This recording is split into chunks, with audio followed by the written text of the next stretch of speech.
Salam dostlar, mən Aylin və siz Study Aylin kanalındasınız. Bugün sizinlə birlikdə Azərbaycan dilindən DİM 20 sınav kitabının birinci sınavını izah edəcəm. Elə isə vaxt itirməyək, gəlin dərsimizə başlayaq. Deməli, birinci sınava gəldik. Birinci sınavımız fonetika və leksika haqqındadır. Burada mən bütün sualları izah edəcəm. Mətndə daxil, gəlin başlayaq.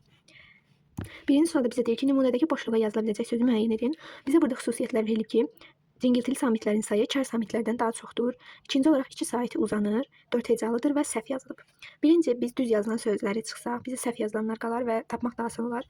Birinci, saat-sazlardan bu səhv yazılıb, buna dəymirik. Şairanə, qanuni, məsələn, qanuni sözü düzgün yazılıb, bunu çıxdıq.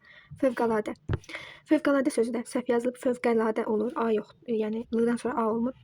Deməli, bu da səhv oldu. B variantı düzgündür, D variantı da səhvdir. Deməli, B variantı düzgün yazılıb, D variantı və A variantı da səhv yazılıb. Bizə deyir ki, 2 saati uzanır. Saat sazlardan, bir də dahiyanə.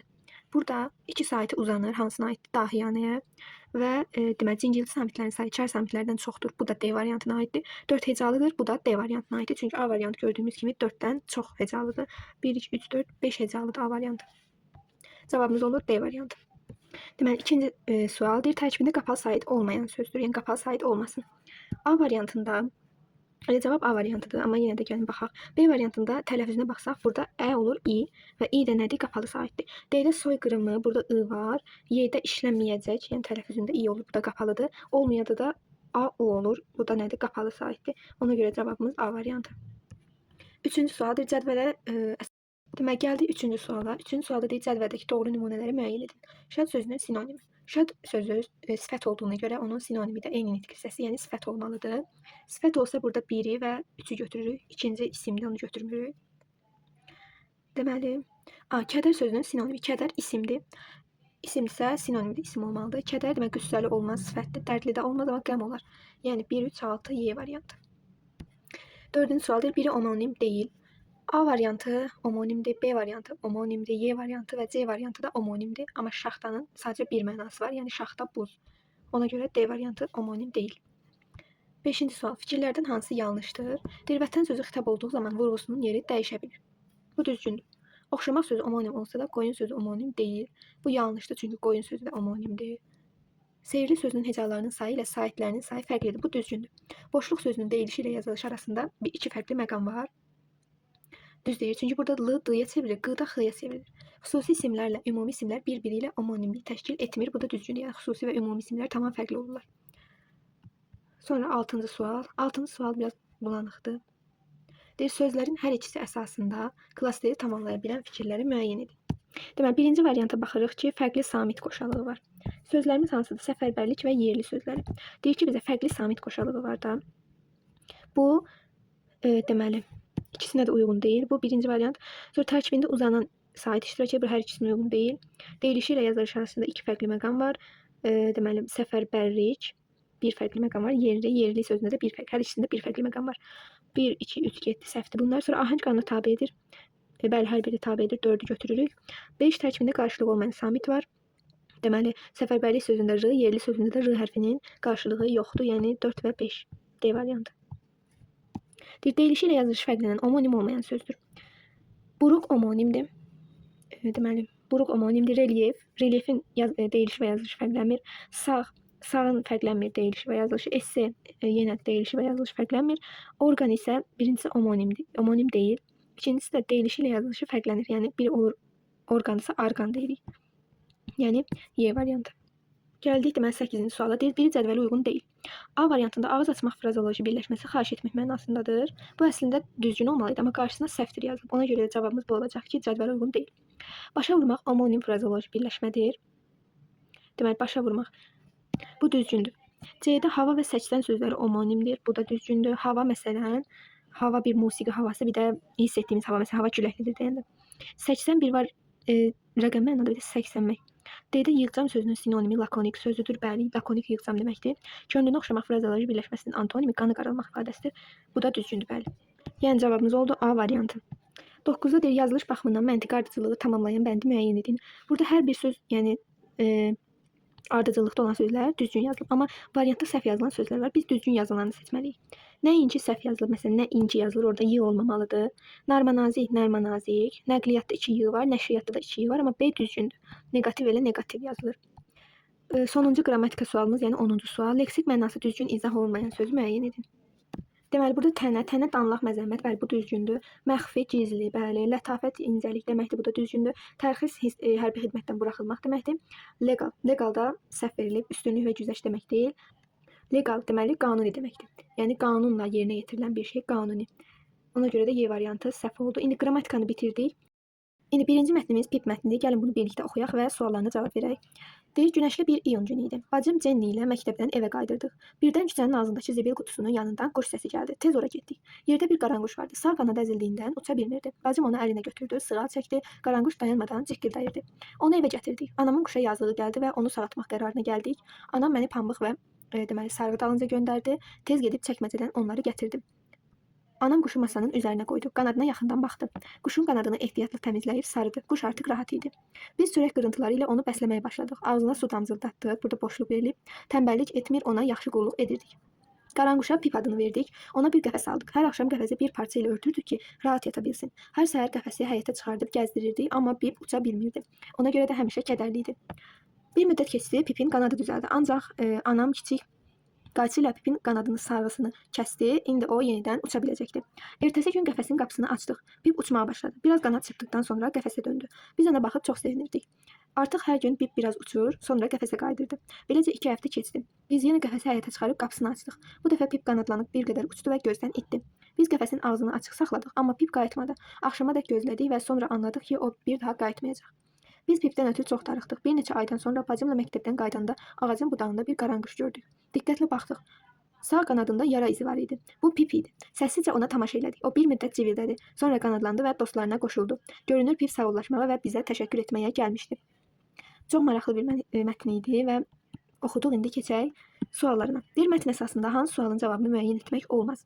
Deməli, burada deyir, qaranquşu ilk dəfə kim götürdü? Mən burada oxudum ki, deməli, bacım onu, deməli, burada nə yazılıb? Bacım onu əlinə götürdü. Deməli, qaranquşu əlinə götürdü. Burada da verilib də, yəni qaranquşu ilk dəfə kim əlinə götürüb? Deməli, Jenny, yəni bacısı. Bu Nəqleniyanın bacısı. Qaranquşun hansı qanadı yaralanmışdı? Bu da verilmişdi. Deməli, baxaq görək. Sağ qanadı əzildiyindən. Sağ qanadı əzilib. Bunun da cavabı var. Bunun da cavabı var. B-də getdim. Pip nə üçün kədərli idi? Orada verilmişdi ki, yəni o bilirdi ki, artıq onun qanadı yaralanıb və o bir də uça bilməyəcək. Ona görə çox kədərli idi. D. Uşaqlar nə üçün qəfəsin üstünü parça ilə örtürdülər? Onlar örtürdülər ki, yəni işıq düşməsin, gecə rahat yatsın deyə.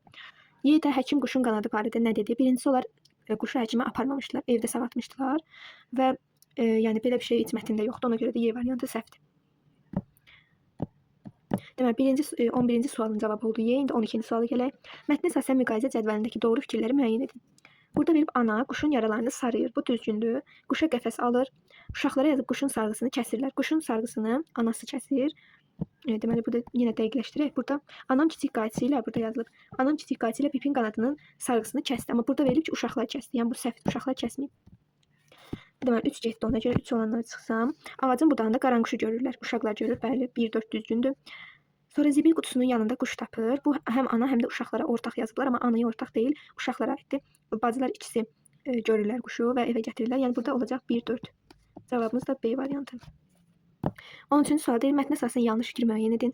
Hadisələr isti günlərdə başlayır. Bu düzgündür, çünki orada deyir ki, iyun ayındayıq. Evdə pambıq və sarğı var idi.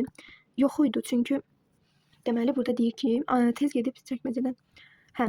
Bir dəqiqə deyir, anam məni pambıq və sarğı dalınca göndərdi. Sonra da deyir, tez gedib çəkməcədən onları gətirdim. Yəni evdən gətirib, deməli var imiş evlərində. B də düzgündür. Aha. C-də Pip ilk dəfə qəfəsdən çıxandan sonra geri qayıdır. Bəli, ilk dəfə gedib qayıdır, amma ikinci dəfə qayıtmır.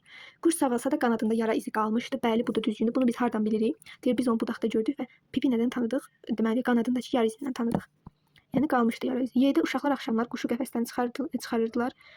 Deməli, yox, axşam çıxartmırdılar. Ertəsi gün qəfəs. Deməli, səhər çıxardılar. Biz bunu hardan bilirik? Deməli, deyir ki, burada. Amma Pip qayıdıb axşama dək gözlədik. Deməli, bunlar günorta ya da səhər açıblar qəfəsi və axşama kimi gözləyiblər. Y variantı da səhvdir, elə bizdən də səhv soruşur. 14. Əvvəlində ərəb rəqəmi yazılmış hansı cümlələrdə bütün sözlər həqiqi mənada işlənib? Gəlin baxaq. Günəşli bir iyun günü idi. Bu həqiqidir. Bizdən də həqiqini istəyir. Deməli, 1 düzgündür. Sonra ikinci, onu evə gətirdik. Bu da həqiqidir. 1, 2, 3. Biz çörək qırıntıları ilə onu bəsləməyə başladıq. Bu da nədir? Deməli, bir dəqiqə, burada ərəb rəqəmi deyirəm. Mən rum rəqəmlərini oxudum. Üzr istəyirəm. Deməli, 1, 2 yazılanları oxuyuruq. Yəni bunları. 1, 2. Mən Rum rəqəmlərini oxuyacağam. Bacım Ceyni ilə məktəbdən evə qayıdırdıq. Bunu oxuyuram. Burada hamısı həqiqidir. Birdən küçənin ağzındakı, küçənin ağzı, küçənin ağzı olmur. Bu məcazidə 2 getdi, 1 ələk həqiqidir. Üçüncü, tez gedib çəkməcədən onları gətirdim. 1-3 həqiqidir, deməli bu da həqiqidir. 4-də quşun qanadını ehtiyatla təmizləyib sarıdım. 4 də həqiqidir. Yəni deyir, bütün sözlər həqiqi olsun. 5-ci, bu dəfə Pip qanadlanıb bir qədər uçdu və gözdən itdi. Deməli, mən hansını oxuyuram onu işarələyim. Bu dəfə Pip qanadlanıb bir qədər uçdu və gözdən itdi. Burada gözdən itdi məcazi mənadadır. Başqa da yoxdur, yəni 5 dənədir. Deməli, hansılar həqiqi oldu? 1 oldu, 3 oldu və 4 oldu. 1, 3, 4. 1, 3, 4 də deməli Y variantıdır. 15-ci sual. Tünd qara hərflərlə verilmiş sözün sinonimini müəyyən edin. Tünd qara hərflərlə verilən söz, deməli, tapağa sözü. Çəkməcə. Çəkməcə. Çəkməcə deməli nə ola bilər? Siyirmə. Siyirmə deyirik də biz, çəkməcə həm də siyirmədir. Y variantı. 16. Mətndə nöqtələrin yerinə yazıla bilər. Nöqtələrin yerini mən demişdim, orada boşluq var. Deməli, ağzına su damcıldatdıq. Nöqtə tənbəllik etmir, ona yaxşı qulluq edirdik. Burada olacaq, deməli, anamın narazılığına baxmayaraq, ana narazılıq eləməmişdi. Quşa da onun yazığı gəlmişdi və birlikdə qulluq edirdilər. Bayırda qar yağsa da, iyun ayında qar yağa bilməz. Dərslər yeni başlasa da, dərslər necə yeni başlayır? Yəni iyun ayında əslində tətil olmalıdır. Havalar çox soyuq getsə də, havalar soyuq keçə bilməz, yəni iyun ayıdır. Havalar çox isti olsa da, düzgündür. Yəni hava çox isti olsa da biz tənbəllik etmir, ona qulluq edirdik. Mətndə səbəbini müəyyən etmək mümkün deyil. Uşaqların zibil qutusunun yanına getməsinin. Deməli, zibil qutusunun yanına. Yəni bunun səbəbi yoxdur ki, yəni sadəcə oradan keçirdilər. Sonra B uşaqların sevinməsinin, bəli, çünki artıq quş uçmağa başlamışdı. Uşaqların həyatda axşama da gözləməsinin, bəli, çünki o quş qəfəsdən çıxmışdı və geri qayıtmamışdı. Onlar da axşama qədər onu gözləyirdilər. Quşa Pip adının verilməsinin. Uşaqların darıxmasını da bilirik, quş aylardır ki, gəlmirdi. Deməli, zibil qutusunun yanına getmələrinin, deməli. Hə, deyir ki, birdən küçənin ağzındakı zibil qutusunun yanından quş səsi gəldi. Bunlar quş səsi eşitdiklərinə görə zibil qutusunun yanına getdilər. Deməli, bunun da səbəbi var. A variantı da getdi. Və qaldı D variantı, çünki Pip adını sadəcə yəqin ki, nəsə qoyublar da bunun səbəbi yoxdur və verilməmişdi. Mətnə əsasən ehtimal oluna bilər. Yəni, mətnə əsasən nə doğru, ya yanlış, ya da sadəcə ehtimal olunur. Onu seçirik. Quşlar yaxşılığı unutmaya bilir. Bəli, yəni bu ehtimaldır. Ailə üzvləri məktəbə birgə gedə bilir. Nə əlaqə? Yəni, heç mətndə bu verilməmişdi. Pişiklər quşları yaralaya bilər. Əlaqəsi yoxdur. Valideynlər quşlara qayğı göstərə bilir. Bəli. Qaranquş çörək qırıntılarını yeyir. Bəli, bunu bilirik. Zaten hamıya məlumdur. A da ehtimaldır. Mətnə əsasən ehtimal edirik ki, bunu yəni quşlar həqiqətən də yaxşılığı unutmur. Pip geri dönmüşdü ki, məktəblərinin qabağına gəlmişdi. Ağacın budağında görmüşdülər. Onlara sanki təşəkkür etmək üçün. Ona görə də son olaraq cavabımız A variantıdır. Deməli, gəldik açıq suallarımıza 19-cu sualdır. Çərçivədə verilmiş hissə neçənci abzasının sonuna əlavə edilsə, mətnin tərkib hissələri arasında əlaqə pozulmaz. Mən düşünürəm ki, bu 1-ci abzası olmalıdır. Çünki, məsələn, qaranquş dayanmadan cikkildəyirdi. Cikkildəməyinin səbəbi onun yaralı olmasıdır. Yəni, yarası ağrıdığına görə cikkildəyirdi. Burada yazacağıq, deməli, 1-ci və əsaslandırmaya da nə yaza bilərik? Deməli, əsaslandırmaya yazdım ki, qaranquş cikkildəyirdi və bunun səbəbi də yaralı olmasıydı. Yəni, dediyim kimi, yarası ağrıdığına görə narahat görünürdü və ağrıyırdı, yəni yaralı idi. Deməli, gəldi 20-ciyə. Cədvəli tamamlayan fikirlər yazın. Ananın quşa yazığı gəlir. Nəticədə nə olur? Ona qulluq edir. Məsələn, yazırıq. Ona qulluq edir yazdım. Sonra nəticəni verib səbəbi soruşur. Uşaqlar axşama qədər həyətdə gözlədilər. Bunun da səbəbi o idi ki, yəni yazırıq məsələn, Pip qəfəsdən çıxıb qayıtmadı. Bunun da səbəbi budur ki, axşama qədər gözlədilər, görək gəlirmi? Deməli, birinci mətnimizi bitirdik. İndi ikinci mətnimizə keçirik. Deməli, ikinci mətnimiz əjdahalar əslində olubmu? Uzun olsa da oxuyacağam. Deməli, çünki mən də heç oxumamışam. Yəni, suallardan əvvəl oxuyub anlamalıyıq ki, işləyə bilir. Əjdahalar əslində olubmu? Dəhşətli əjdaha planetimizin bütün güşələrində yaşayan xalqların nağıl və əfsanələrində mövcud olan bir personajdır. Əjdahaları təsvir edəndə nəhəng, ilana bənzər dəhşətli məxluqlar qiyafəsində çəkirlər ki, görkəmlərindən adamın canına üşütmə düşür. Əjdahalar alov püskürür, onların ağız burunlarından qara tüstü çıxır, nərələri isə o qədər güclü olur ki, səslərindən yer titrəyir. Lakin bəzi nağıllarda əjdaha insanların tərəfinə keçib onları düşdükləri bəladan xilas edir, qoruyur. Qədim Yunan miflərindən birindəki əjdaha 9 başlı hidranın şöhrəti geniş yayılmışdır adı olar, yəni amma boşluq qoyulub. O, Herakl tərəfindən öldürülənədək saysız hesabsız gözəl qızın qənimi idi. Qədim Yunanların təsvir etdiyi başqa bir ağzından od püskürən dəhşətli məxluq Ximara idi. Onu Peqas adlı qanadlı atının köməyi ilə gənc döyüşçü Bellarfon öldürür. Rus xalq nağıllarında da daha çox məşhur bir əjdaha var, o da Zmey Qorunuzdur. Deməli, əfsanəvi əjdahaların çoxu saysız hesabsız sərvətlərin keşiyində dururdu. Azərbaycan nağıllarındakı əjdahalar adətən çayın qabağını kəsib xalqdan istədiyini alırdı. Qızıl qoyun dərisini isə başqa bir nəhəng yüzgözlü əjdaha qoruyurdu. Əjdahalar bir qayda olaraq nağıllarda şər qüvvələrin bir aləti kimi təsvir olunmuşdur. Qədim zamanlarda döyüşçülər əjdaha şəkillərini qalxanlarının üzərinə çəkirdilər ki, düşmənlərinin canlarına qorxu salsınlar. Deməli, əjdahalar həm də belə nəticəyə gəlirik ki, qorxu mənbəyi kimi istifadə olunurdu. Qeyd etmək lazımdır ki, insanlar bəzən əjdahaların reallığına həqiqətən inanırdılar. Kolumba qədərki dənizçilər tanımadıkları okeanlara səfər etməkdən ona görə çəkinirdilər ki, suyun dərinliklərində gəmiləri uda bilən, quyruğunun hərəkəti ilə dəhşətli dalğalar qaldıra bilən nəhənglərin yaşadığını inanırdılar. Deməli, həm də bu inanc kimi yayılıbmış, yəni bəzi xalqlarda. Təbii ki, onlar səhv edirdilər. Belə ki, əjdahalar yalnız əfsanə və nağıllarda olur. Yaxşı, bəs onda niyə insanlar əsrlər boyu onları real varlıq sayıb? Mümkün izahların biri budur ki, bir zamanlar yer üzündə həqiqətən nəhəng, yırtıcı, vəhşi məxluqlar yaşayıb. Onların ən dəhşətliləri dinozavrlar ailəsinə aid idi. Lakin bu məxluqlar yer üzündə insan yarananadək məhv olmuşdu, amma ola bilər ki, mağara adamlarının vaxtında yer kürəsində müxtəlif nəhəng sürünənlər hələ də qalırdı və nağıllardakı əjdahaların həyatdakı real prototipi elə onlar olub. Deməli, mətnimizi oxuduq, bitirdik. İndi keçək suallara. 21-ci sual deyir, mətnə və cədvələ əsasən uyğun fikirləri müəyyən edin. Doğrudur. Miflərdə qanadlı atda təsvir edilib. Bəli, bu düzgündür. Azərbaycan nağıllarında Ximər adlı əjdaha çayın qabağını kəsir. Xeyr, Azərbaycan nağılında deyildi bu. Deməli, yanlışdır. Sərvətləri qoruyan nəhənglərin içində yüzgözlü əjdahalar da var idi. Bəli, var idi. Əjdahalar qorxulu olduqları üçün yalnız şər qüvvələri təmsil edirdilər. Xeyr, həm də xeyir qüvvələri təmsil edirdilər. Burada yazıb ki, lakin bəzi nağıllarda əjdaha insanların tərəfinə keçir və onları xilas edirdilər. Burada da 1, 4, yəni D variantı. Deməli, 22-ci sual. Hidra aidlər soruşur. Sayısı hesabsız gözəl qızın qənimi idi. Bunu özü verib. Sonra burada 1-2 uyğundur. Qədim Yunan miflərinin personajı idi. Bir bu, bir də 9 başlı idi. Yəni 1-2 B variantı. 23. Mətnin plan bədlərinə aid edilə bilməz. Əjdahaların nağıl qəhrəmanı olması bu aiddir. Birlər getdi. Yunan miflərindəki əjdahalar, bu da aiddir. 2 getdi. Əjdahaların çayın qarşısını keçməsi, bu da aiddir. Kolumbus həyatına mane olan əjdahalar, bu aid deyil. Mağaraların əjdaha yuvası olması, bu da aid deyil. Yəni 4, 5 A variantı. 24. Mətnə əsasən cədvəldəki doğru fikirləri müəyyən edin. Mətndə bu haqda məlumat var və mətndə bu haqda məlumat yoxdur. Bunları seçirik. Deməli, haqda məlumat var. Döyüşçülərin məqsədləri bəli var. İnsan yarananadək mövcud olan varlıqlar. Bu da var. Yəni dedik ki, insan yarananadək dinozavrlar nəslinə aid olan məxluqlar yaranmışdı. Rus xalq dastanında əjdahanın öldürülməsi. Bu mətndə yoxdur. Mətndə bu haqda məlumat yoxdur. Sonra yoxdur, hansı yoxdur? Əfsanələrdə insanların bəlaya düşməsi. Bu var. Yəni bəlaya bizdə olmayanlar soruşur, amma bəlaya düşməsi olduğuna görə 4-ü götürmürük. Bir-biri ilə müharibəsi, bu da yox idi. Yəni 1, 2, 5. Deməli, Y variantı. İndi gəldi 25-ci suala. Hansı fikir zəkisini tapmamışdır? Yəni mətndə olmayanı soruşur. Bellorfen atının köməyi ilə Pegas adlı əjdahanı öldürür. Bu mətndə var, yəni oxumuşduq. Əjdaha personajı əksər dünya xalqlarının ədəbiyyatında olub, bəli. Mifə görə əjdahalardan birinin öldürülən Herakldır, bəli, bu da var idi. Əjdahalar yalnız çayın qabağını kəsmirdi, bəli. Amma Y-yə baxın, deyir, əjdahalar insanlardan nələr isə istəyə bilirdilər. Yəni bu haqda məlumat var idi, amma yox idi. Yəni biz belə şey oxumadıq. Ona görə 25-də olur Y variantı. 26. Qara hərflərlə verilmiş birləşmə hansı ifadələrlə əvəz edilsə məcazi məna qorunar. Qara ifadələrlə verilən, deməli, adamın canına üşütmə düşür. Yəni elə bil ki, qorxmaq mənadadır da bu. İndi deyir ki, məcazi hansı ifadələrlə əvəz edə bilərik bunu? Həyəcanlanmaq. Deməli, həyəcanlanmaq həqiqi olduğuna görə bunu götürə bilmərik. Canına vəlvələ düşmək, bəli, narahat olmaq olmaz. Tükləri biz durmaq, bəli, məcaziləri seçməliyik də. Çünki niyə bunu seçirəm? Bunu da deyim, yəni məcaziləri seçirəm. Frazoloji birləşmələrin sinonim və antonimləri məcazi mənalarla ifadə olunmalıdır. Amma mənaları isə həqiqilərlə ifadə olunmalıdır. Yəni bunu qayda kimi qeyd edeyim. 2-4-də A variantıdır. 27-də deyir, üzərində rəqəm yazılmış sözlərin mətndəki mənası düzgün verilmişdir. Birinci sözümüz personaj, 2 mif, 3 okean, 4 prototipdir, bura kənara yazdım. Deyir, müxtəlif mövzularda satirik və ya humoristik rəsm və ya obraz.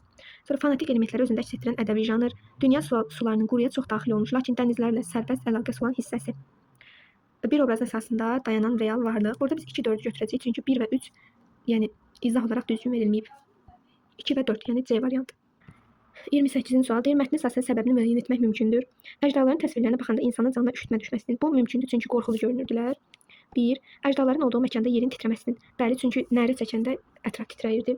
2. Əjdahaların insanların tərəfinə keçməsinin. Bunun səbəbi yox idi, verilməmişdi. Dənizçilərin tanımadıqları yerlərə səfərdən çəkilməsinin. Bu da var idi, çünki düşünürdülər ki, dəniz altında varlıqlar var və onlar gəmiləri uda bilərlər. 1, 2, 4, 5-də dinozavrların məhv olmasının bunun səbəbi verilməmişdi. 1, 2, 4, yəni D variantı. Açıq suallara gəldik. 29 deyir, nöqtələrin yerinə uyğun ifadəni yazın. Deməli, nöqtələrin yerində deyir ki, hidranın şöhrəti geniş. Geniş nə ola bilər? Deməli, geniş yayılmışdı olacaq. Geniş yayılmışdı. Deməli, bizdə altından xətt çəkilmiş cümlə odur ki, əjdahalar bir qayda olaraq nağıllarda şər qüvvələrinin bir aləti kimi təsvir olunmuşdur. Bizdə də burada sonuncu 30-cu sualda deyir ki, altından xətt çəkilmiş cümlədə fikirlə ziddiyyət təşkil edən fikri yaz. Ziddiyyət təşkil edən fikir odur ki, burada biz oxumuşduq ki, bəzən əjdahalar insanlar tərəfinə keçir və onları qoruyur. Biz bura bunu köçürdürük. Deməli, bunu köçürdüm ki, bəzən əjdahalar insanlar tərəfə keçir və onları qoruyur. İndi bunu əsaslandırmalıyıq. Necə əsaslandıraq? Yazaq ki, yalnız şər yox, elə bil ki, həm də xeyir aləti kimi istifadə olunurdu. Yəni burada nə demək istəyirəm? Yəni nağıllarda əjdahalar sadəcə şər qüvvələr kimi verilmirdi. Həmçinin də xeyir qüvvələr kimi, yəni insanlar tərəfində duran, onlara kömək edən qüvvələr kimi verilirdi. Buradan da bunu demək olar. Deməli, bugünkü izahımız da bu qədər idi. Gördüyünüz kimi həm mətnin, həm də qrammatikaların izahını verdim. Əgər ətraflı və faydalı oldusa, videonu bəyənməyi, kanalıma isə abunə olmağı unutmayın. Növbəti videolarda görüşərik. Sağ olun.